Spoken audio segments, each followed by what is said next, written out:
Esse é o Ancapso e nós vamos falar agora sobre a situação na Ucrânia. Hoje, dia 22 de abril de 2023, são 8 horas da manhã aqui no Rio de Janeiro, 2 horas da tarde lá em Kiev, no momento que eu gravo esse vídeo, e o drama em Belgorod continua, hein? Vocês lembram que ontem a gente falou que houve uma bomba lançada pelos próprios russos, que caiu, explodiu e causou um dano enorme lá em Belgorod. Felizmente ninguém foi morto ou ferido.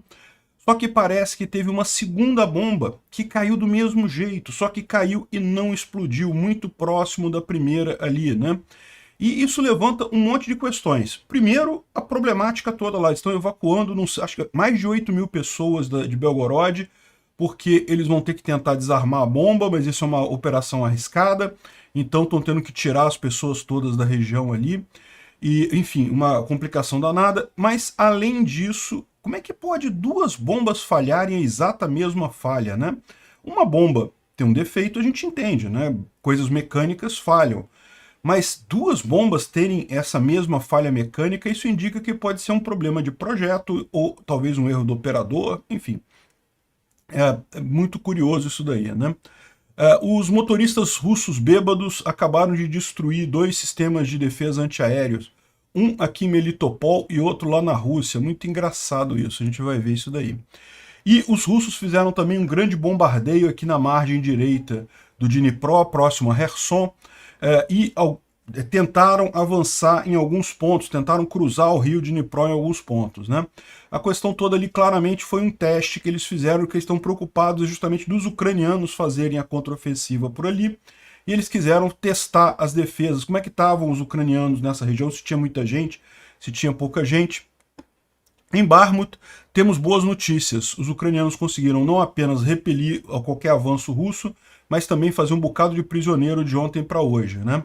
A rota O0506 continua interditada, os russos de fato ainda estão dominando um pequeno trecho dela, mas essa rota já não era usada há algum tempo. De qualquer forma, os ucranianos estão fazendo esforços para desalojar os russos ali daquela região, né? As lutas são bastante intensas. O Lula, o corrupto mora aqui do Brasil, enfrenta protestos de ucranianos na chegada dele lá em Portugal. Portugal tem recebido muitos refugiados ucranianos também. E aí ele decidiu mandar o Celso Amorim para a Ucrânia de forma a tentar aliviar um pouco a barra, mas vocês sabem, isso é só teatro. O Lula tem alinhamento automático com tudo quanto é ditador socialista do mundo, inclusive o Putin, principalmente o Putin. Então pode esquecer, o Celso Amorim vai a Kiev e vai falar com o pessoal lá do Zelensky, coisa e tal.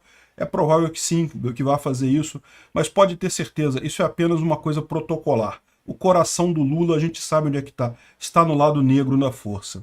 E para quem acha que essa guerra é lá longe e a gente não tem nada a ver com isso, a gente vai falar sobre algumas ligações muito profundas hoje entre a Venezuela e a Rússia. Ou seja, sim, pode ter guerra muito perto aqui da gente, muito em breve, né? Vamos falar sobre esses e outros assuntos em detalhes. Essas notícias foram sugeridas por Fora Socialismo, Alisson Weiss e várias outras pessoas. Obrigado aí ao pessoal que sugeriu a notícia. Obrigado a você que está assistindo o nosso vídeo. Se você gosta do nosso conteúdo, por favor, deixe o seu like e se inscreva aqui no canal, né? Pessoal, antes da gente entrar no assunto propriamente dito, deixa eu falar com vocês que eu vi que a recepção foi muito boa. O pessoal está muito animado da gente fazer uma vaquinha de brasileiros para mostrar para a Ucrânia que, embora o idiota do Lula esteja com esse amor todo com o Putin, o povo brasileiro está com o coração no lugar certo, do lado da Ucrânia. Eu vou fazer isso. Agora, gente, não dá tempo de fazer isso antes da minha viagem, né? Minha viagem é agora, essa semana. Então, o que eu vou fazer é o seguinte, eu vou aproveitar essa viagem exatamente para tentar estabelecer alguns contatos lá, porque tem toda a parte logística da coisa, né? Eu, por exemplo, eu tenho feito doações no site lá da U24.ua, que é digamos, a forma oficial de você fazer doação, mas dá um monte de problema, cartão de crédito brasileiro, às vezes nem todos passam. Então, assim, é um monte de problema para mandar dinheiro para lá. Então, eu quero estabelecer essa conexão com alguém lá para justamente a gente poder agilizar esse tipo de coisa, né? Enfim, vamos fazer a nossa vaquinha sim, mas não vai ser imediatamente agora. Deixa eu fazer a minha viagem, a gente vai estabelecer isso direitinho e em seguida a gente começa. Bom, vamos falar sobre Belgorod, né? Como a gente explicou ontem, um avião Su-34 russo lançou uma bomba que deveria ser uma bomba planadora, ou seja, ela deveria ser jogada e abrir a asa e depois planar até Kharkiv. E só que essa bomba falhou e não abriu as asas e, portanto, caiu na vertical e acabou atingindo a própria cidade de Belgorod, né? E agora a gente tem mais uma informação. Além daquela bomba que caiu ontem, lembra que caiu nesse cruzamento aqui, né? Aqui está o mapa, olha só. Aqui nesse cruzamento foi onde foi a bomba que a gente viu ontem, né? Ela explodiu, caiu, enfiou na terra, coisa e tal, explodiu. A sorte do pessoal, como a gente explicou, foi que ela estava com a detonação retardada, então ela só explodiu depois de alguns segundos, já bem dentro do solo. Então teria sido muito pior para esses prédios aqui em volta, para o pessoal todo que estava passando aqui, né? Pois bem, só que agora a gente ficou sabendo que caiu uma outra bomba aqui, ó, num pátio aqui da Superquadra aqui de Belgorod. Aliás, quem é de Brasília, quem morou em Brasília reconhece rapidamente isso daqui, né? Olha a arquitetura soviética, é o que eu falo, cara. Brasília é a coisa mais soviética que tem. Juscelino Kubitschek era um comunista, ainda deu o projeto da cidade para dois comunistas lá, o Oscar Niemeyer e o outro lá, que eu nem lembro o nome, que fez a cidade. Olha só, fizeram igualzinho uma cidade planejada. A Rússia é cheia de cidades assim, exatamente como Brasília, com super quadras e coisa e tal. A mesma coisa. Enfim, as super quadras aqui, olha só, direitinho, né? Enfim, caiu aqui também em Belgorod, no pátio da Superquadra aqui, uma outra bomba. Só que essa outra bomba não explodiu. Ela entrou no subsolo e não explodiu. E aí tem o problema. Bom, olha só, primeira coisa, né?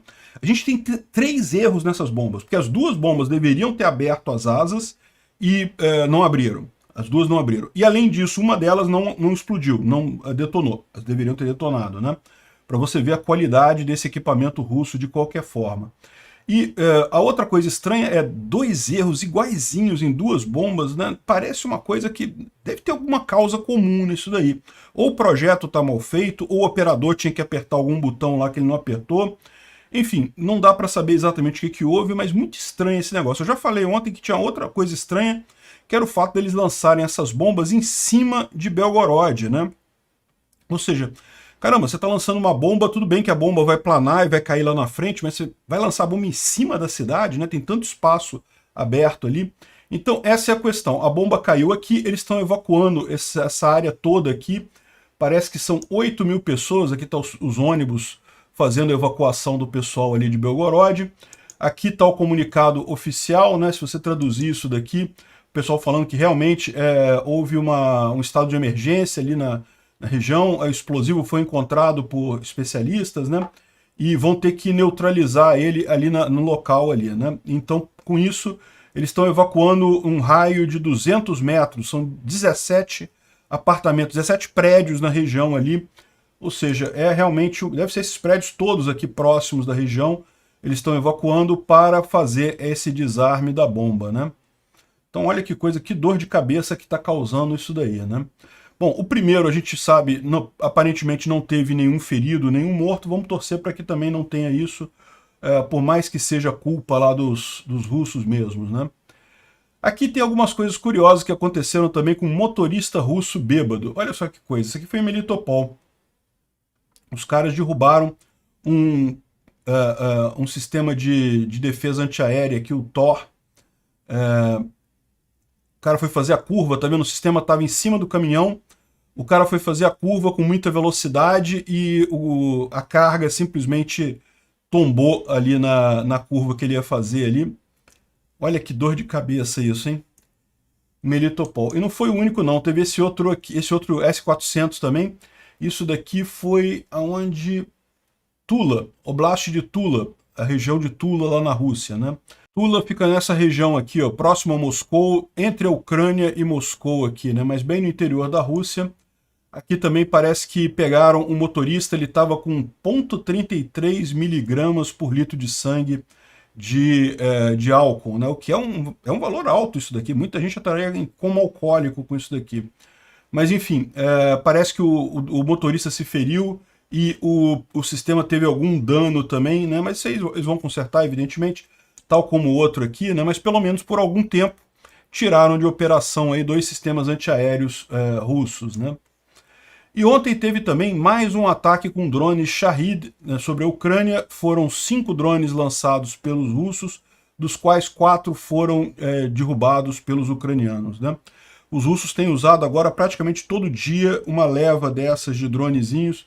Não é algo que tenha tido muito sucesso nos últimos dias, mas é sem dúvida alguma um padrão novo, né? A gente tem visto que todo dia tem alguns drones Shahid sendo usados contra os ucranianos. E pelo menos uma vez, quando eles usaram lá em Odessa, conseguiram atingir uma coisa, apesar de que era um prédio civil, né? Mas causaram danos no final das contas, né? Bom, o Prigozhin, ele lançou um vídeo no canal dele, né, em que ele reclama de um monte de coisa e tal. A gente vai ver o vídeo, vai ver a transcrição toda. Aqui é só para vocês verem o vídeo. Ele fala aqui sobre tal como em 1941, isso é um extermínio completo da nação russa e coisa e tal. Enfim, o exército russo está mal equipado, os soldados não têm suas necessidades básicas atendidas. O texto completo está aqui, ó. Ele está preocupado justamente com o resultado de Ramstein, né? A gente vai falar sobre Ramstein daqui a pouco. Teve a reunião ontem e o resultado foi excelente, né? Justamente por isso que ele está preocupado aqui. Principalmente em armamento e treinamento de pessoal. Então, os países da OTAN se comprometeram, os países aliados, né? É mais do que só a OTAN, são todos os países que estão ajudando a Ucrânia, Ramstein, né? Se comprometeram a treinar tropas ucranianas. Então, ele está falando aqui, o Prigozhin está falando aqui, que 25 mil tropas ucranianas estão sendo treinadas nesse momento, ou seja, eles têm 25 mil de capacidade de treino, e isso pode ser um fluxo, né? Ou seja, eles vão facilmente fazer isso 3, 4 vezes, treinando até 100 mil soldados em alguns meses, né? 100 mil soldados é um bocado de coisa se eles realmente conseguirem manter isso daí. E lembra que, além disso, é lógico, a própria Ucrânia continua treinando soldados dentro da própria Ucrânia, né? 80 mil já completaram e já retornaram para a Ucrânia, e isso também não é mal. Embora não seja um número grande, ele diz aqui que as perdas ucranianas são significativas e coisa e tal. Isso aqui eu não sei se é verdade ou se ele está falando isso para animar os russos, mas de qualquer forma, ele fala aqui, ó, hoje nós estamos matando aqueles que foram treinados na própria Ucrânia. Esses que estão chegando agora virão da Alemanha, ou seja, serão tecnologicamente mais educados, né? Terão mais capacidade de usar as armas da OTAN. E o Ocidente doou um bocado de tanques e coisa e tal, um monte de veículos. Isso é suficiente para fazer uma oposição significativa. Além disso, foi dado o sinal verde para compras através do NSPA. Ou seja, os ucranianos podem agora comprar o que eles quiserem, de quem eles quiserem entre os aliados, e os Estados Unidos vão pagar por tudo. Então, ou seja, isso dá uma vantagem para os ucranianos agora. Isso só começou agora, tá? É o tal do Land Lease que foi aprovado lá atrás, mas que só agora vai começar a ser efetivamente usado. E por fim, os americanos, europeus e o bloco da OTAN estão prontos para garantir a segurança deles, né? E ele fala aqui, a declaração de que a Ucrânia está pronta para entrar para a OTAN, a gente vai falar sobre isso também quando a gente falar de Ramstein, isso não é uma coisa boa, isso significa que a gente precisa segurar o território que a gente tem. A piada acabou, é preciso não apenas segurar, mas segurar de tal forma que seja impossível tirar a gente de lá, né? Ou seja, eles estão falando sobre realmente segurar o território que foi ocupado, porque eles já estão vendo que não vão conseguir nada além disso. Isso o Prigozhin já tem falado há algum tempo, né, que já está na hora dos russos pararem com ofensiva e se focarem na defesa, né? Outro problema, quando será a ofensiva ucraniana? Os ucranianos constantemente nos excitam sobre essa nova ofensiva e coisa e tal, né? Começa a falar sobre ofensiva, divulgar isso daí, e ele diz que é a estratégia do garoto no lago, né? O garoto gritava que estava afogando, aí os pais iam lá ver o que tinha acontecido, não estava afogando não, era brincadeira. Aí ele dizia de novo que estava afogando, os pais iam lá socorrer ele, não era brincadeira de novo, né?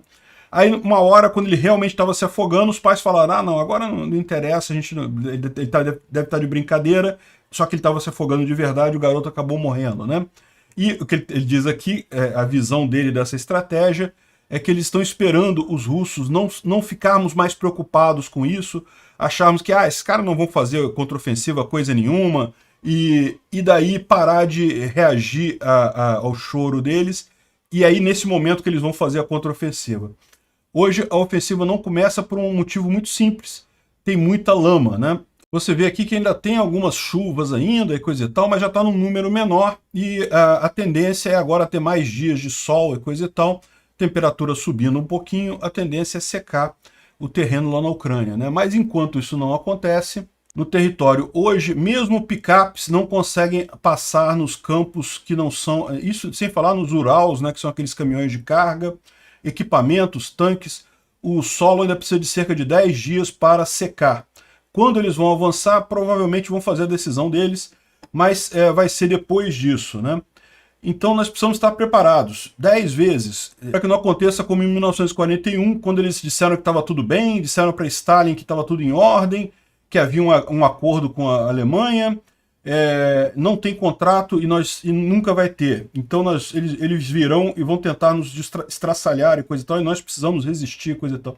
É muito engraçado como ele inverte a coisa aqui, né? Porque, na verdade, quem vazou, quem quebrou o contrato dessa vez foram os russos, não foram os ucranianos, né?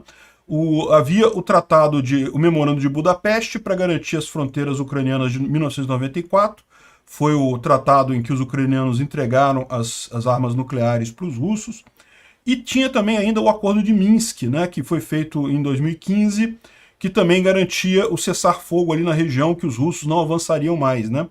Então, ou seja, ele coloca aqui como se os ucranianos fossem os alemães e invadindo a Rússia, mas na verdade é o contrário, são os russos invadindo a Ucrânia, né? Quem está na posição dos alemães aqui são os russos. E, bem, isso aqui, no final das contas, pode parecer muito mais a Operação Uranus, como a gente já falou, do que qualquer outra coisa. Não vão ser os nazistas invadindo a União Soviética, vai ser justamente o contrário, a União Soviética se defendendo dos nazistas, que agora estão do outro lado, né? Estão do lado leste. Em termos de linha de frente, continua muito pouca movimentação. Veja, não é que não tenha batalhas, que não tenha brigas, em toda a linha de frente tem avanços, pessoas morrendo, ataques, voltas e coisa e tal, mas de forma geral não tem nenhuma mudança significativa. O que teve de extraordinário ontem foi justamente que houve 40 bombardeios na margem direita do rio Dnipro, aqui na região de Kherson, né?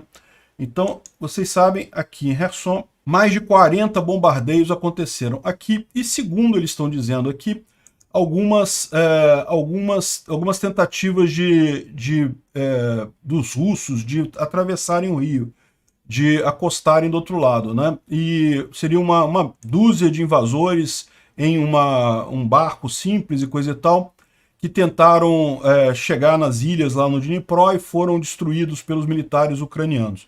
Então, assim, não foi uma coisa muito séria essa tentativa russa. Isso aqui está muito com cara, e o próprio Pace Taiwan aqui fala isso, né?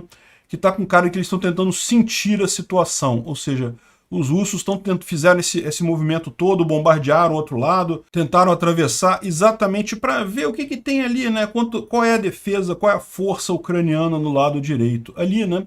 E a gente sabe que eles estão muito preocupados com isso. A gente já viu em outros vídeos que os russos acham mesmo que os ucranianos estão colocando uma grande quantidade de tropas aqui na margem direita. Eles falaram até que estaria passando por Snehurivka, né? Snehurivka fica mais aqui em frente, ou seja, eles provavelmente têm algum informante aqui em Snehurivka e alertaram que estava passando muita tropa por aqui, ou seja, os ucranianos estariam preparando alguma coisa aqui, né? Mas, de novo, como a gente falou, o mais provável, se os ucranianos fizerem uma travessia aqui e fizerem um ataque na margem esquerda do Dnipro, o mais provável é que seja uma distração, né? Eles vão fazer isso para distrair, para os russos acharem que aqui é o foco principal da ofensiva e tirarem tropas aqui da região de Tokmak para mandar para cá.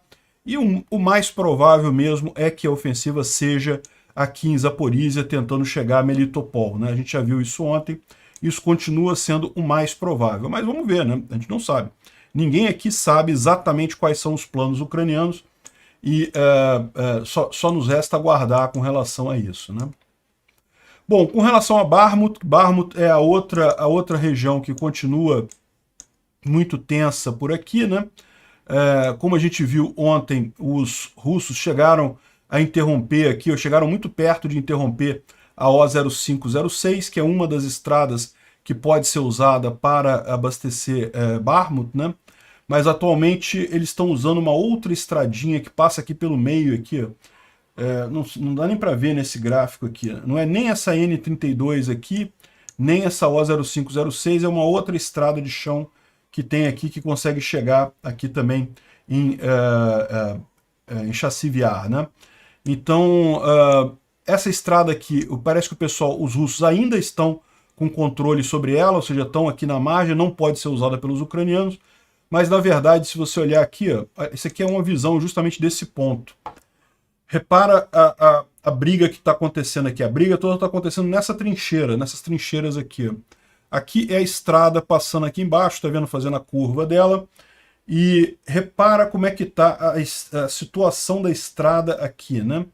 Você vê um monte de crateras aqui enormes, ou seja, essa estrada, mesmo que os russos não estivessem dominando ela aqui, não dá para usar essa estrada, né? Não tem como passar aqui, tudo quebrado, tudo cheio de buraco aqui, né? Enfim, não dá para saber como é que está a situação aqui, mas a batalha continua nessa região. Dá para ver que é algo bastante intenso, né? Muitas trincheiras aqui, a batalha está justamente nessa região das trincheiras. E aqui é um comandante aqui de um defensor lá em Bakhmut, né? Em que ele está falando que hoje os rapazes conseguiram não apenas repelir ataques russos, manter as posições, mas também capturar muitos prisioneiros. A gente tem agora informações valiosas sobre as ações do inimigo, né? Então, segundo ele, ontem foi um dia muito positivo para os ucranianos lá em Bakhmut, muito embora a situação em si não tenha mudado de forma significativa, né? O Instituto para Estudo da Guerra fala aqui que, aparentemente, os russos receberam mais um carregamento de drones Shahid, e dá para ver isso porque eles estão fazendo esses ataques. Aí todo dia tem alguns dronezinhos fazendo ataques. Segundo eles estão dizendo aqui, é justamente porque eles já estavam esperando isso, esse novo carregamento chegou na Rússia e já está sendo usado, né? Ele fala aqui sobre a questão do almirante substituído lá nos exercícios lá da Frota do Pacífico, né? Aparentemente agora o general, o almirante lá é o Viktor Lina, que assumiu o controle. Fala também sobre a questão das bombas em Belgorod, mas a gente já falou sobre isso. E o Clube dos Patriotas Nervosos, lá do Igor Strelkov, está acusando o Prigozhin de querer congelar a guerra na Ucrânia. E a gente viu no depoimento do Prigozhin que sim, ele quer isso, ele acha que a Rússia tem que procurar manter o domínio do que ela tem, dificilmente conseguiria avançar mais. E o Igor Strelkov está dizendo que isso viola a integridade territorial da Federação Russa, né? Ou seja, ele está com aquela ideia de que, não, o Putin assinou um decreto dizendo que Zaporizhia, Kherson e Donetsk e Luhansk são parte da Rússia agora, então tem que conquistar tudo e coisa e tal. Enfim, é a briga lá entre as facções, as várias facções de bloggers militares lá na Rússia, né? Ontem teve a reunião de Ramstein, né? Mais uma delas, a 11ª dessas, e os resultados foram muito bons, né? O pessoal definiu uma série de novos armamentos que estão sendo enviados para a Ucrânia, a gente já falou sobre a maior parte deles. Vai armamento novo da Espanha, de Portugal, de uma série de países ali da Europa e também nos Estados Unidos. O ministro da Defesa ucraniano, o Reznikov, disse que a Ucrânia recebeu a luz verde para fechar a cooperação com a agência de procuração da OTAN. É aquele negócio que eu falei para vocês sobre a Ucrânia poder pegar armamento emprestado de qualquer país ali de Ramstein, e isso os Estados Unidos banca, os Estados Unidos garante o pagamento desses equipamentos, né? Então, foi criado também um centro na Polônia para manutenção dos tanques Leopard, ou seja, isso é um problema porque a Ucrânia, a manutenção, é lógico que tem alguma manutenção que pode ser feita na Ucrânia, mas uma manutenção mais pesada desses tanques é algo complicado de ser feito, então na Polônia vai ter um tanque para uma instalação para fazer isso, né? Enfim, mais um monte de ajuda que foi prometida de vários países aqui, e uma coisa que eles estão notando aqui é que uma parte significativa dos acordos foram feitos de forma sigilosa, não foram expostos, né? Isso faz sentido porque, no final das contas, a gente sabe que está chegando a hora da contraofensiva, então não tinha como evitar de falar dos tanques que estão sendo enviados e coisa e tal, mas chega uma hora que é melhor não falar exatamente o que está sendo enviado para justamente ter o fator surpresa para os russos, né? E a outra coisa que teve também foi justamente o alerta de que vai haver uma reunião da OTAN para abordar o pedido de adesão da Ucrânia. Vocês lembram, a Ucrânia fez um pedido formal de adesão à OTAN, mais um pedido. É lógico, a gente sabe que isso não vai acontecer neste momento, porque a Ucrânia está em guerra, então a OTAN, por seu próprio estatuto, não pode admitir países que estão em guerra.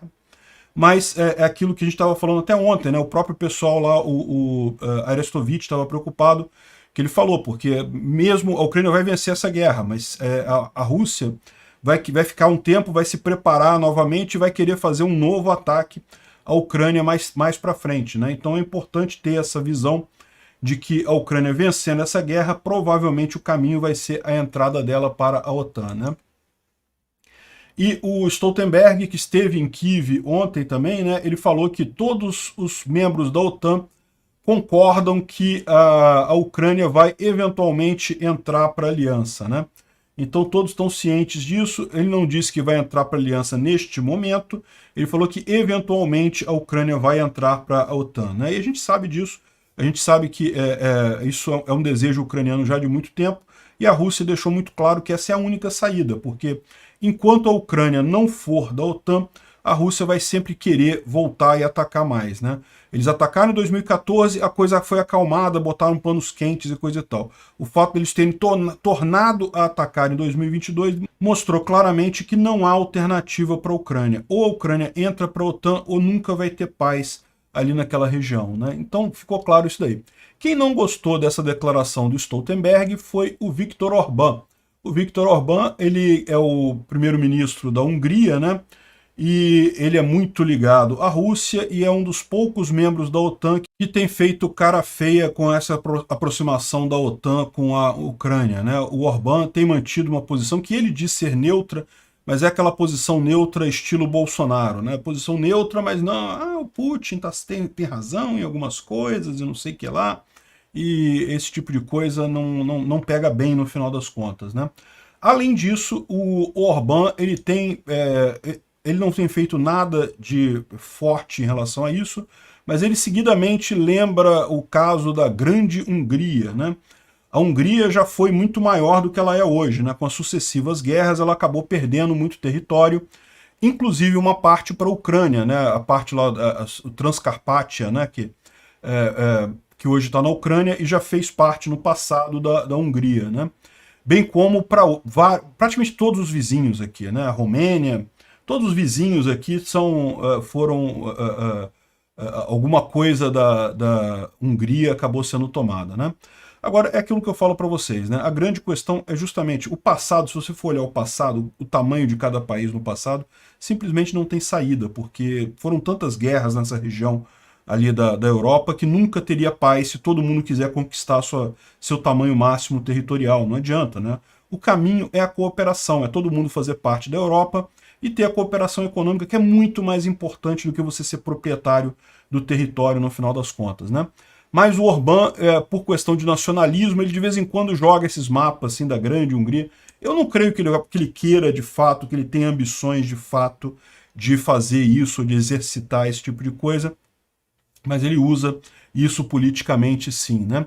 E eu não vejo isso como problema. Ele é um aliado do Putin nesse momento, ele está como primeiro-ministro da Hungria, então eu não acredito que ele aprove a entrada da Ucrânia na OTAN neste momento, mas a entrada da Ucrânia na OTAN, ninguém está falando em entrar neste momento, a gente está falando isso numa perspectiva de futuro, né? Depois do final dessa guerra e coisa e tal.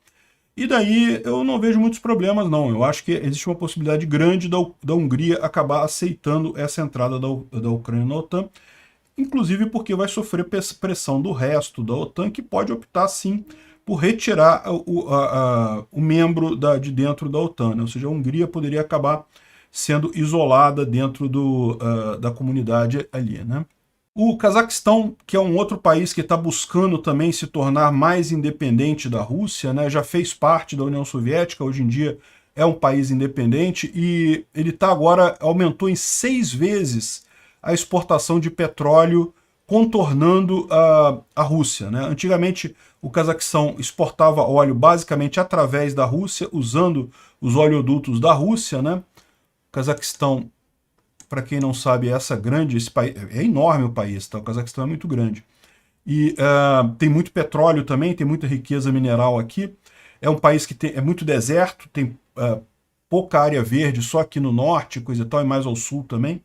Enfim, ele exportava o petróleo principalmente através de gasodutos russos, isso atrapalhava. Agora ele arrumou um esquema, passando aqui pelo Azerbaijão, pelo Cáucaso aqui, e chegando na Europa, sextuplicou a quantidade de óleo vendido por lá, né? Impressionante mesmo. Bom, algumas fotos curiosas aqui, né? Esse cara aqui é um operador de drone ucraniano que está usando uma antena com grande alcance, né? Para guiar o drone FPV dele, né? O drone de primeira vista, né? Visão de primeira pessoa. E a foto muito curiosa, o pessoal começou a brincar aqui que é o Homem-Formiga, né? Outra coisa curiosa é isso daqui, o rapaz que pediu uma pizza enquanto segurava um tanque T-90A. Os russos deixaram o tanque em algum lugar ali, porque ficou preso nessa rocha aqui. O soldado foi deixado ali para tomar conta do tanque, enquanto os ucranianos trazem o equipamento para efetivamente tirar o tanque daqui, né? Os ucranianos pretendem usar esse tanque. Agora, enquanto isso, o cara pediu uma pizza lá e estava comendo uma pizza. Como é que funciona isso? Será que tem delivery de pizza lá na linha de frente, né?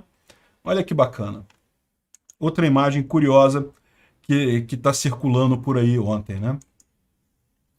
Bom, como a gente falou no Rammstein de ontem, vários países doaram equipamentos e Portugal foi um dos países que prometeu mais 5 viaturas blindadas, né? 3 M113, que são de transporte de tropa, né? É uma viatura americana de transporte de tropa, e 2 M577, que são centros de comando, se não me engano, centros de comando blindado, né? Enfim, de qualquer forma, parabéns aos amigos portugueses por estarem ajudando a Ucrânia. E também Portugal ontem fez um grande protesto contra o Lula, né? O Lula, vocês sabem, com aquele caso do vazamento das imagens lá do dia 8 de janeiro, que prova que o homem de confiança do Lula estava no Palácio do Planalto e até ajudou, eventualmente, ali os golpistas a entrarem e a atacarem o Palácio do Planalto, né? Está causando uma comoção enorme por aqui. Eu tenho falado sobre isso em outros vídeos, e no final das contas o Lula resolveu antecipar a viagem dele para Portugal. Foi para Portugal para ficar longe dessa confusão toda, né? Ou para fugir, talvez. Enfim, chegou lá em Portugal e já enfrentou protesto da comunidade ucraniana lá. Vocês sabem, tem uma grande comunidade ucraniana lá em Portugal, muitos refugiados, inclusive dessa guerra, foram para Portugal, para Lisboa, então o pessoal foi recepcionar o Lula lá em Portugal, né? E a coisa parece que está ficando tão feia para cima do Lula, com esse posicionamento absurdo dele com relação à Ucrânia, que o Celso Amorim decidiu viajar à Ucrânia para tentar amenizar a situação, né? Como a gente falou para vocês já há alguns dias, o Lula já percebeu a besteira que fez e está querendo equilibrar um pouco as coisas, mas não tenha dúvida, isso aqui é só teatro, tá? É só para fantasiar a coisa. O Celso Amorim vai lá? Vai conversar com o governo ucraniano? Vai. Tem alguma chance disso resultar numa mudança de posição do Brasil? Não. O Lula ama o Putin, o Lula ama todo ditador. Por quê? Porque na cabeça dele, ele acha que o bacana é o que fez o Fidel Castro, de fazer revolução, de invadir, usar arma, e matar as pessoas, e fuzilar o pessoal no paredão, e não sei o que. Ele acha isso lindo, né? Essa velharada da esquerda brasileira, que ainda tem essa coisa antiquada da época de Fidel Castro. Caramba, Fidel Castro deu errado, gente, acorda. Deu errado. Olha como é que tá Cuba agora. Foi um erro usar violência para derrubar o governo. O tal do Fulgêncio Batista era um merda? Era um merda. Mas, cara, revolução não resolve nada. Só piora a situação. Esse negócio de briga armada não ajuda em nada. O que ajuda é a economia. Abrir a economia. Quanto mais comércio as pessoas fazem, melhor é a situação de cada país, né? Enfim, não tenho dúvida, tá? O Lula vai fazer isso aqui. É possível que convide algum representante do governo ucraniano para vir ao Brasil, né, para meio que equilibrar a questão do Lavrov ter vindo, mas não tenham ilusões, isso é só teatro do Lula. O coração do Lula, o interesse do Lula vai estar sempre em apoiar a ditadura. E só para complementar um problema que eu vejo sempre o pessoal aqui no Brasil tendo, muita gente fala assim, não, mas essa guerra é lá longe, a gente não tem nada a ver com isso, a gente não tem que entrar nessa guerra. E é o que eu falo para vocês, meu amigo, não, a gente tem que entrar nessa guerra sim. Não digo entrar na guerra militarmente, mas apoiar a Ucrânia sim. Por quê? Porque no final das contas isso interessa para a gente, interessa ao mundo inteiro que fronteiras sejam respeitadas, que acordos sejam respeitados, que alguém que invada outro país, que use violência para conquistar território, seja punido. Isso é importante para garantir a paz do mundo, né? Se a Rússia pode invadir lá, por que não pode invadir aqui na Venezuela? Olha só o caso aqui do acordo do Hugo Chávez com Belarus, não é nem com a Rússia, com Belarus, mas você sabe que Belarus é da patotinha, né? Para você ver que não é uma coisa nova essa ligação da Venezuela lá com a Rússia. Desde a época do Hugo Chávez, eles têm um acordo aqui, aí eles falam aqui que, no final das contas, a Venezuela se ferrou porque ficou perdendo dinheiro para Belarus, né? Parece que o Lukashenko realmente tem uma capacidade única de enganar ditadores, né? Engana o Putin o tempo todo para o Putin dar dinheiro para ele, enganou o Hugo Chávez também para o Hugo Chávez dar dinheiro para ele, enfim, mas isso importa porque isso mostra a proximidade da Venezuela com a Rússia. E olha só, o Maduro ele não está bem politicamente. Sabe o que costuma fazer ditadores quando não estão bem politicamente, quando tá arriscado, eles não têm popularidade suficiente para continuar governando? Exato, invadir outro país. É por isso que o Putin invadiu a Ucrânia. No final das contas é porque o Putin estava fraco politicamente na Rússia, né?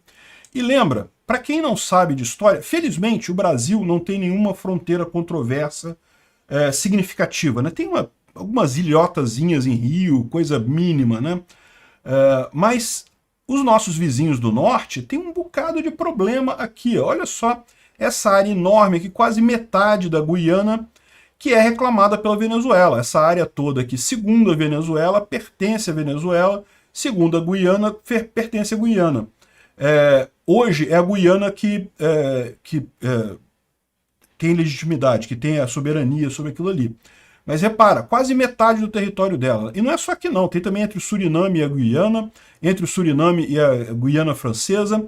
Enfim, tem um monte de confusão nesses países aqui ao norte do Brasil. Imagina, pro Maduro resolver fazer uma invasão aqui, pouco custa.